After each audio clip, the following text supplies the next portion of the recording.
Olá! Iniciaremos agora no capítulo 6 da norma, que nos traz uma abordagem geral sobre a fase pré-analítica no laboratório de análises clínicas. Essa aula será dividida em duas partes, pois eu trago para vocês de forma bem detalhada cada item deste capítulo que é tão importante. Eu trarei dicas para atender aos requisitos e cumprir cada ponto que envolve o atendimento ao cliente, a coleta de material biológico, o armazenamento, o transporte e o preparo da amostra. Então, venha comigo e aproveite essa aula. Fase pré-analítica. Essa aula, eu já adianto, nós vamos dividir em duas partes, tá?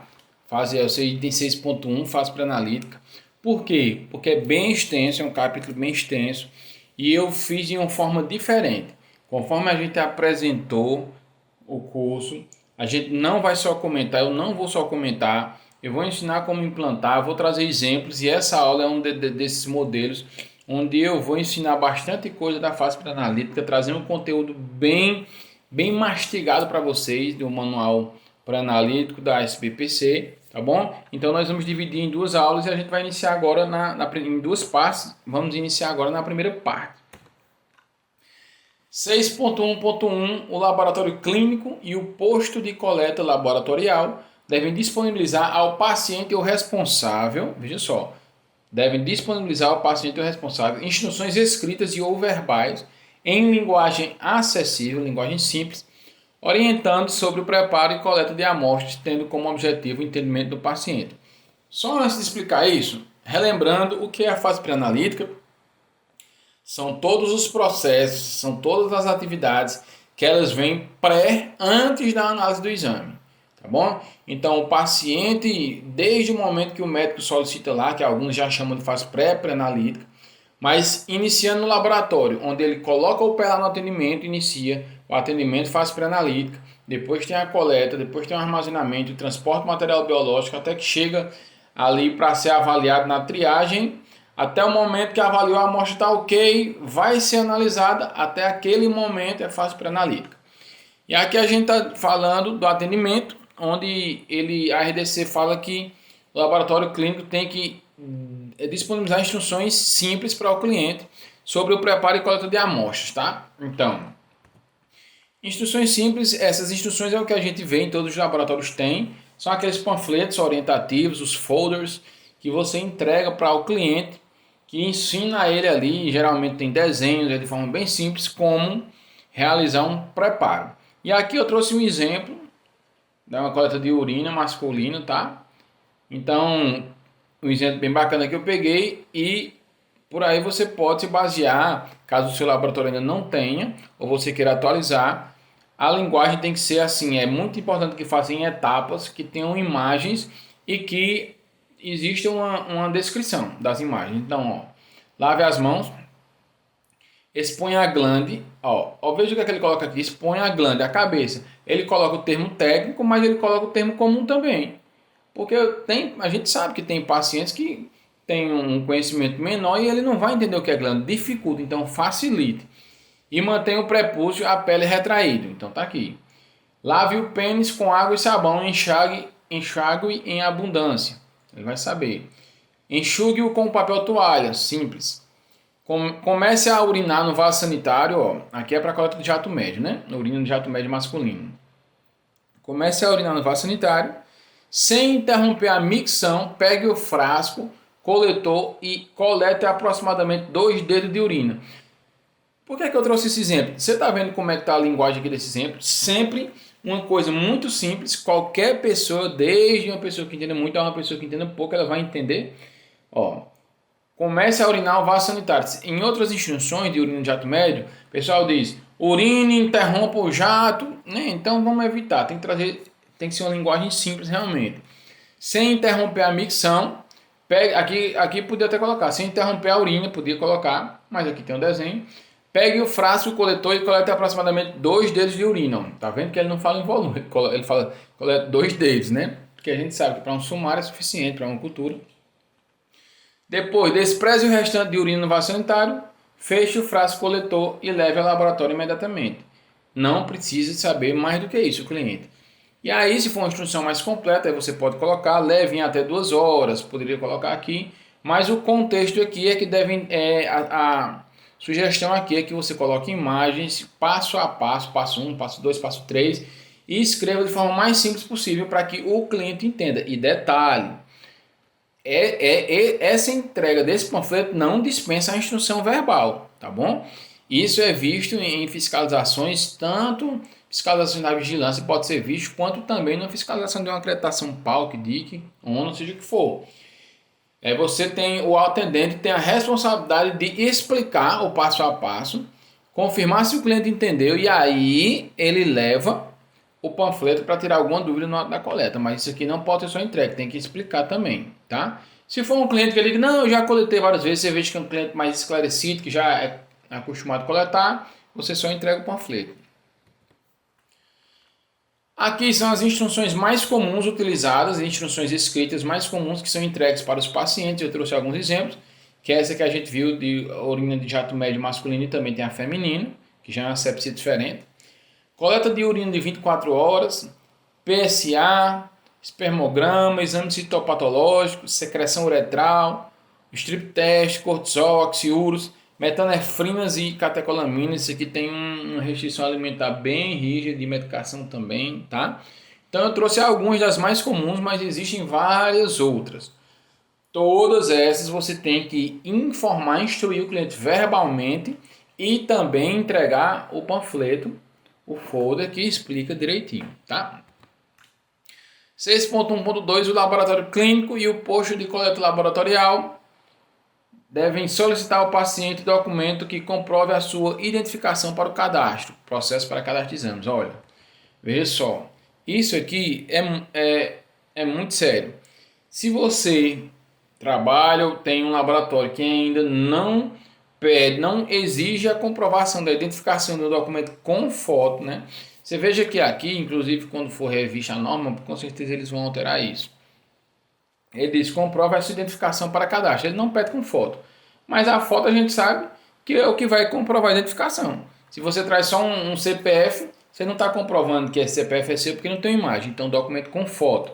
E documentos oficiais com fotos. Quais são os documentos oficiais com foto? RG, uma carteira de habilitação, CNH, carteira de conselhos profissionais, uma carteira profissionalizante, carteira de trabalho profissionalizante, tá bom? Então veja só, olha, eu já vi mais de uma vez, esse é um processo de detalhe, ó. Aqui a RDC pede no atendimento, mas já estende esse processo aí também para coleta. Pode aplicar na coleta, escuta o que eu estou dizendo, vai ser mais seguro. Já vi casos de que duas pessoas, uma mulher gestante, a amiguinha gestante e a outra sem ser gestante, vão fazer o cadastro. Aí pede-se o documento lá na hora. Quem senta para fazer o cadastro é uma amiga que não está gestante. Beleza, depois quem vai para a coleta? A amiga gestante. Se não existir esse processo de solicitar o documento com foto também no setor de coleta, vai acontecer o quê? Ela vai conseguir aplicar o golpe, né? Ela vai conseguir ter um cadastro de um não gestante, mas a coleta vai ser de um gestante, aí vai ter um resultado falso positivo para a gestação, e aí ela vai ficar com o laboratório na mão, aí pode correr um processo judicial, ou então pode ser só para fazer um susto, uma hora de uma coisa ou outra que a gente já viu. Já vi casos também de pessoas querendo fazer exame no plano de saúde de outras pessoas, e nesse processo de olhar o cara crachar na documentação, na coleta também é que a gente pegou essa divergência. Então aplique a exigência da apresentação do documento com foto, documento oficial no atendimento e também na coleta, tá? Um conselho é você colocar um adesivo lá, dizendo, olha, aqui para o que o cliente vai dizer, precisa aqui de novo, eu já apresentei no atendimento. Aí você coloca lá uma frase bem bonitinha, de acordo com a RDC 302, ou então para garantir a sua segurança, exigimos o documento aqui nesse setor, tá bom? 6.1.2.1 para pacientes em atendimento de urgência ou submetidos a regime de internação, a comprovação dos dados de identificação também poderá ser obtida no prontuário médico. Prontuários médicos e cadastro de paciente internado. Isso aqui é em caso de hospital, né? Hospitalares que podem ser olhados no prontuário médico, mas Pacientes ambulatoriais que tem algum exame que seja urgente, né? Você vê que ele diz aqui, ó. Tem que a comprovação de dados tem que ser feita. Em caso ele esteja internado, você pode utilizar o prontuário médico, né? Que tem lá, você pode usar os dados direitinho. Eu trouxe até um exemplo aqui de um prontuário médico, tá?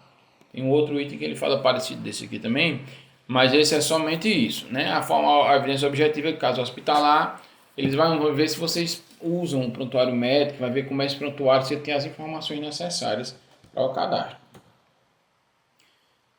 6.1.3 Os critérios de aceitação e rejeição de amostras, assim como a realização de exames em amostras com restrições, devem estar definidos em instruções escritas. Item super importante. Evidência objetiva. Eles vão querer ver as instruções que descrevam quais são os critérios que você diz assim, olha, essa amostra eu aceito, essa eu rejeito. E eles vão pedir para ver também o que? Os registros das rejeições. Como é que você faz o registro? Digamos, um paciente trouxe, vou dar um exemplo aqui, uma urina que não estava refrigerada devidamente, ele trouxe lá uma urina. Como é que você aceita ela sobre ou rejeita, ou por que você rejeita, ou como é que você aceita sobre restrição, né? Aceitação sobre restrição, como é que você faz isso e como é o modelo do laudo liberado com rejeições. Então, só lembrando, se você aceitou ali uma amostra com restrição, seja uma lipemia, seja uma hemólise, seja uma icterícia, seja uma amostra que foi armazenada inadequada, mas que você aceitou sobre restrição, a dica que eu dou é, coloque o paciente para assinar um termo de consentimento informado, onde ele se responsabilize, autorize a realização nesse material biológico e tem que ser comunicado ao médico. Como comunica, nota no laudo. Então você vai colocar lá, amostra hemolizada, que pode interferir no resultado, sei lá, do potássio, exemplo. Ou então você vai colocar lá, o paciente insistiu porque veio de outra cidade, que quer que ele coletou o sumário ou uma cultura num recipiente que não foi estéril, mas ele está insistindo porque vai pagar, porque não pode, porque vai aceitar sob restrição, coloque ele para assinar um consentimento informado, um modelo padronizado, lógico, descreve a restrição, ele assina e no laudo vai amostra coletada em recipiente adequado. O paciente está tomando antibiótico e quer fazer o exame de cultura. Amostra coletada em paciente com uso de antibiótico. Bota em negrito, letra grande no laudo para que o médico ele veja, tá bom? E se respalde com o consentimento informado. As principais restrições encontradas de amostra que a gente vê é hemólise, e aqui tem os graus de hemólise, aqui é uma amostra comum, aqui grau 1 de hemólise, grau 2, grau 3. Esse folder aqui, ele dá uma faixa de cores aqui, onde ele diz mais ou menos a concentração em gramas por decilitro de hemoglobina. Por que é importante isso? Você saber isso aqui, comparar com isso.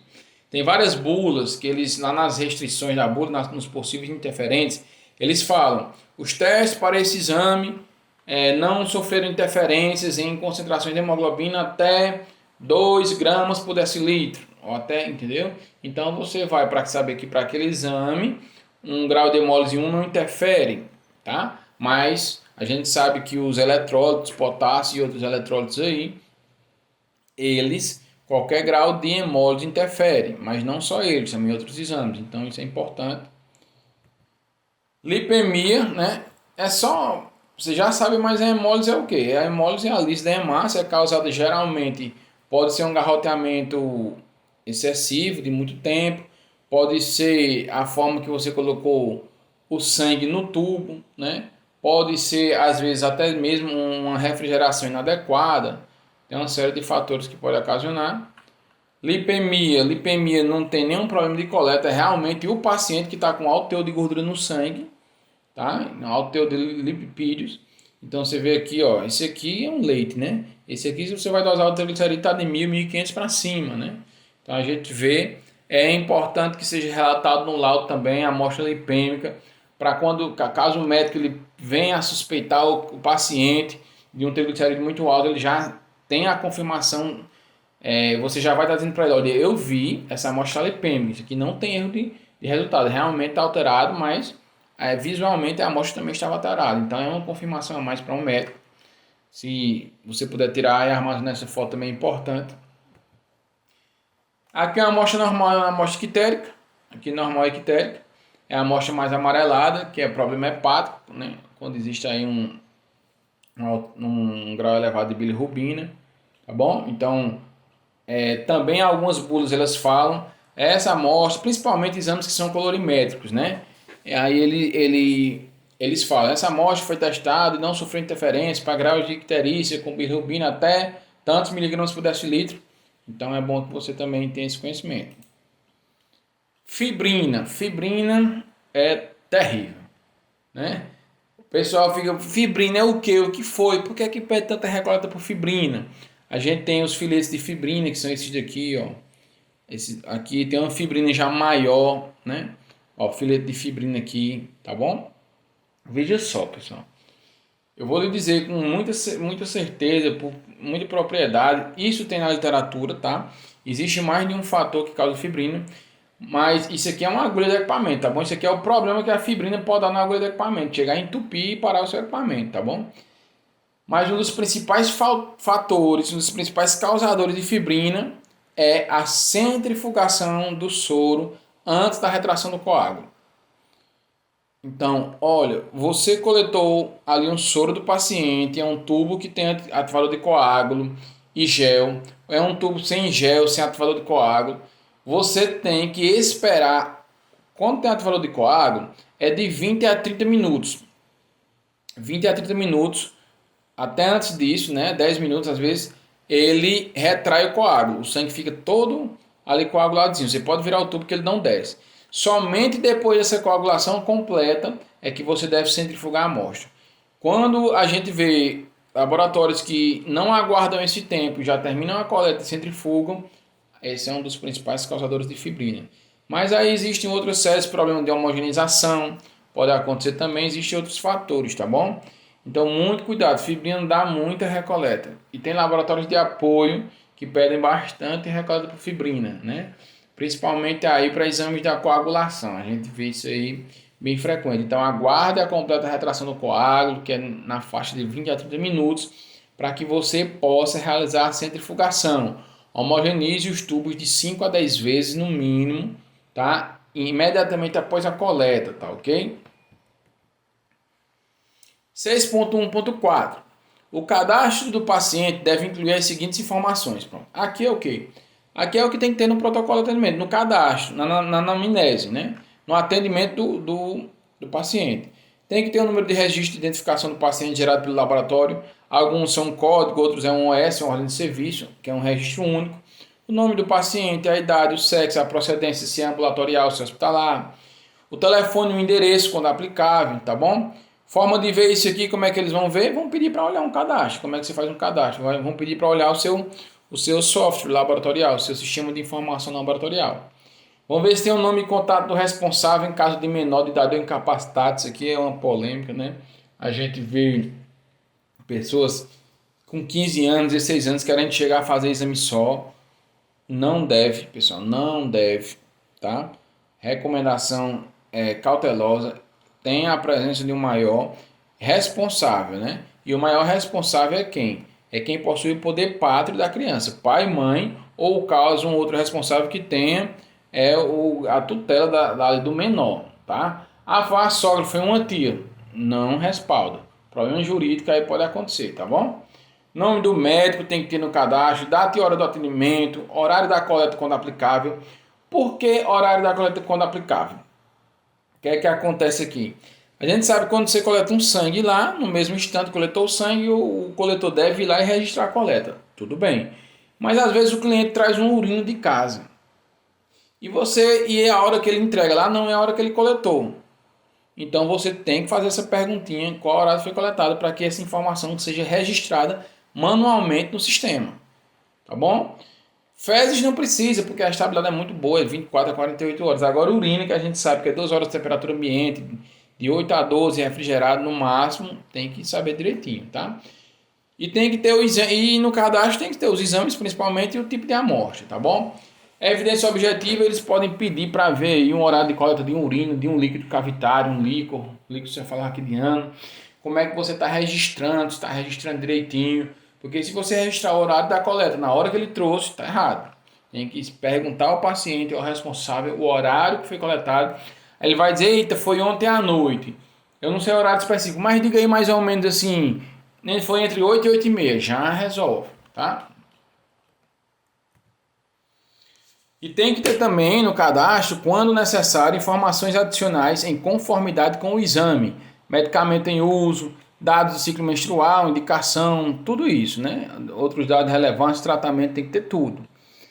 Tem que ter também no cadastro, né? A data, deixa eu só voltar aqui para eu ver, ainda no cadastro.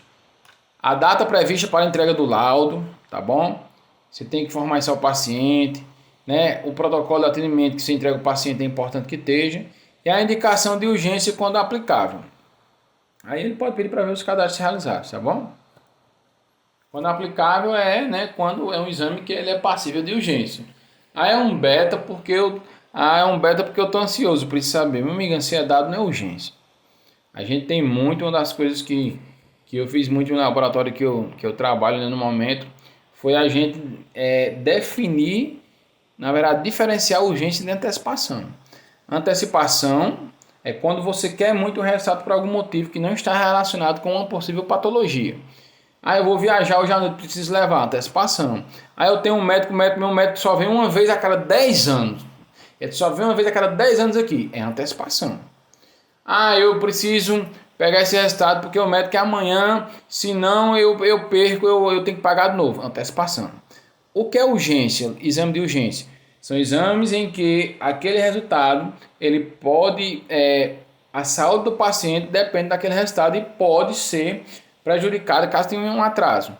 Então é um hemograma, é um PCR, são exames, são marcadores, uma bilirrubina, existe uma série de exames que a gente coloca como urgência, marcadores cardíacos, exames de coagulação, né? Tem uma série de exames que eles indicam ali realmente, podem indicar uma urgência, tá? Então é importante que você diferencie isso também no seu laboratório para o setor de atendimento.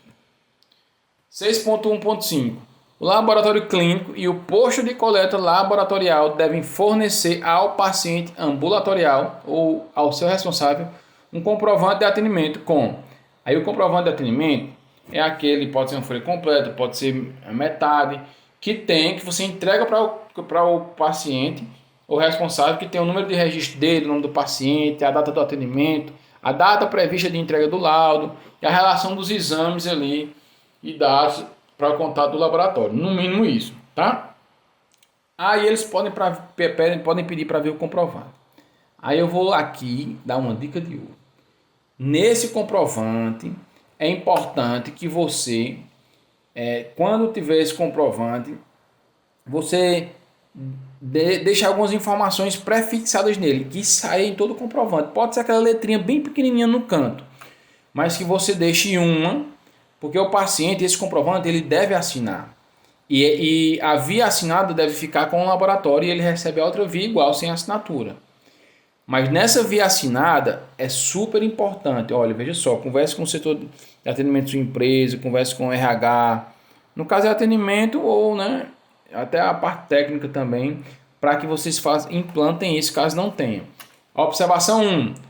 Confirmo, vou dar um exemplo aqui, né? Confirmo a verificação e a veracidade dos dados acima citados e informados por mim. Olha aí, ó.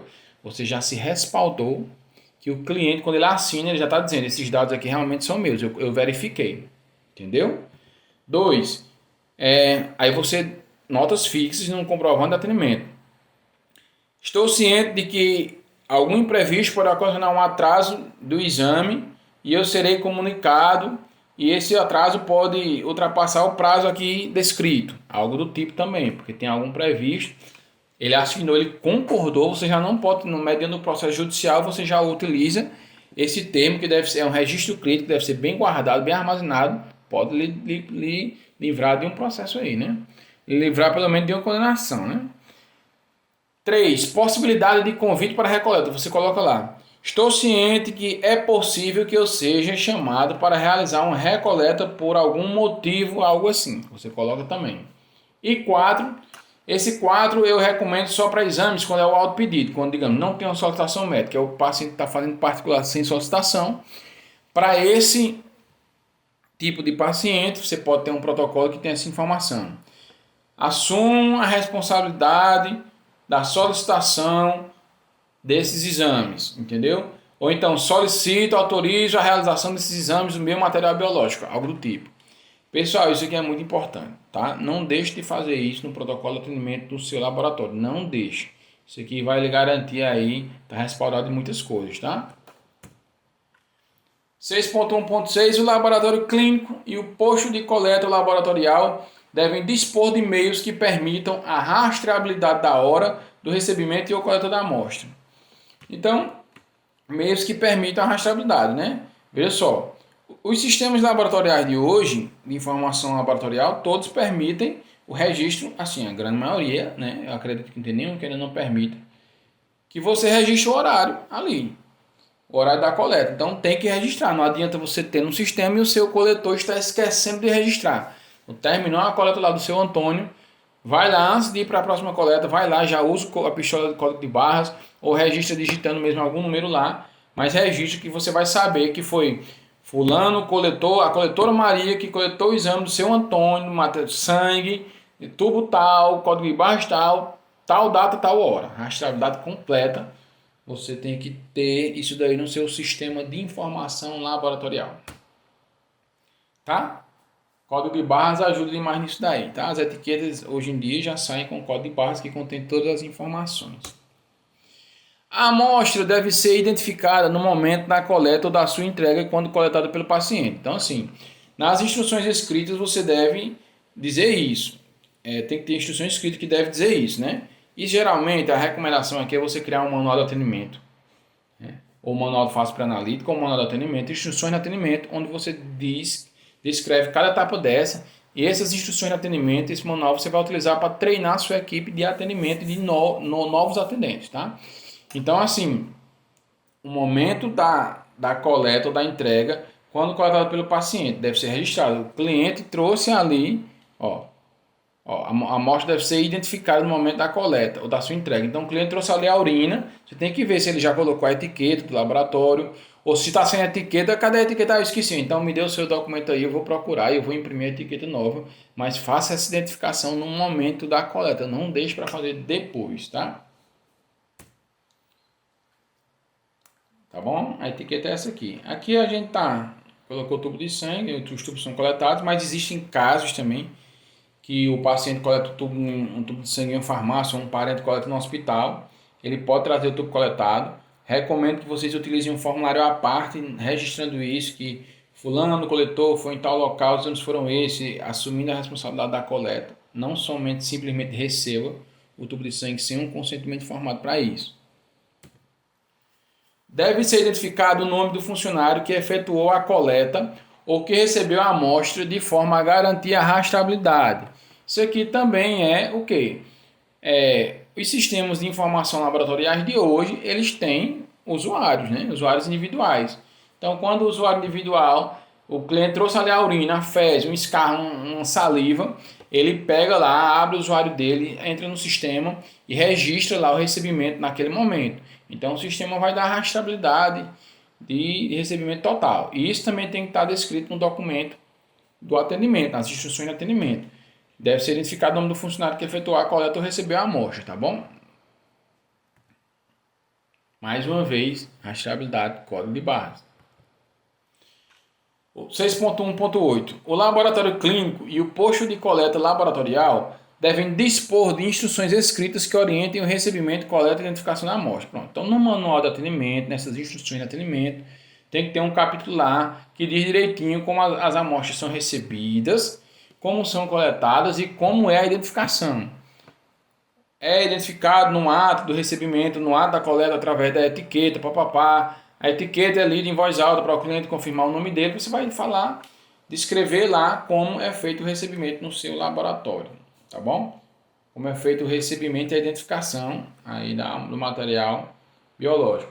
Recomendo que para a coleta de sangue, que é feita no laboratório, você, quando for fixar a etiqueta, fixe na presença do cliente no tubo e leia o nome dele completo. Então você vai ler aqui, Maria da Silva Batista. Aí ele diz, sou eu mesmo, pronto, ok. E fixe na frente dele. Por quê? Caso venha a dar um problema nesse resultado, ou o médico não acha compatível por algum motivo, ou ele acha estranho, e existe a possibilidade da desconfiança de que houve troca de amostra, o cliente vai lembrar, ei, não houve não, porque ela leu o meu nome e eu a vi fixando a etiqueta no tubo, então não teve troca de amostra não. Isso aí já garante, dá uma segurança para o cliente, para o médico, para o processo também. Né? 6.1.9. O laboratório clínico e o posto de coleta laboratorial devem possuir instruções escritas para o transporte de paciente, de amostra de paciente, estabelecendo prazo, condições de temperatura e padrão técnico para garantir a sua integridade e estabilidade. Pessoal, isso aqui a gente já viu em outro capítulo, mas ele é RDC 20, tudo tem que ser baseado na RDC 20, o transporte principalmente, tá? Mas aí o que é que ele diz aqui, ó? Transporte, não só transporte, mas a temperatura, armazenamento, tudo direitinho, tá? Então, aqui eu botei uma imagenzinha de geralmente como é feito as caixas térmicas, né? Geralmente tem que ter, geralmente não, quando você transporta tem que ter essa marca aqui da UN3373, que é a classificação, é material de classificação amostra de que tem, pode ter um risco biológico, né? Categoria B, então todas as caixas térmicas ou maletas que você use o transporte tem que ter esse adesivo aqui. Alguns já vêm assim, mas outros tem que ter o adesivo, tá bom? E você tem que garantir a temperatura tudo direitinho. E como é que você vai saber qual é a temperatura, como é que armazena tudo isso aqui direitinho? Aí, esse livro aqui é um sucesso. Esse livro aqui, ele é da Sociedade Brasileira de Patologia Clínica. É o livro que eu conheço hoje, é a fonte de pesquisa mais completa para a fase pré-analítica, para fatores pré-analíticos interferentes em ensaios laboratoriais. Então, transporte de amostra, estabilidade, coleta de diferentes materiais de tubo, de urina, de fezes, de escarro, tudo. Esse manual aqui ele tem, tá? É um manual muito completo. Vou deixar disponível para download aí nos arquivos da aula, tá bom? E baixa esse download e você pode consultar e trabalhar olhando sempre por ele, consultando por ele. Ele é fantástico, é muito bom e muito completo mesmo, tá bom? Então, como eu falei, ó, só para você ver, a primeira parte dessa aula já é bem extensa, né? Então imagine se a gente não dividisse, a gente tem uma hora de aula aí, eu não gosto de fazer uma hora de aula direto, né? Agora você vai ter um intervalo para dar uma pausa para o café, para esticar as pernas aí, tomar uma água, para ir para a segunda parte da aula. E antes da segunda parte da aula fica uma perguntinha aí para você. Existe uma fase no laboratório clínico que nela acontecem 70% das não conformidades. Você sabe qual? A resposta vai vir no final da parte 2, tá bom? Dessa aula, tá bom? Então a gente nos vemos na segunda parte dessa aula.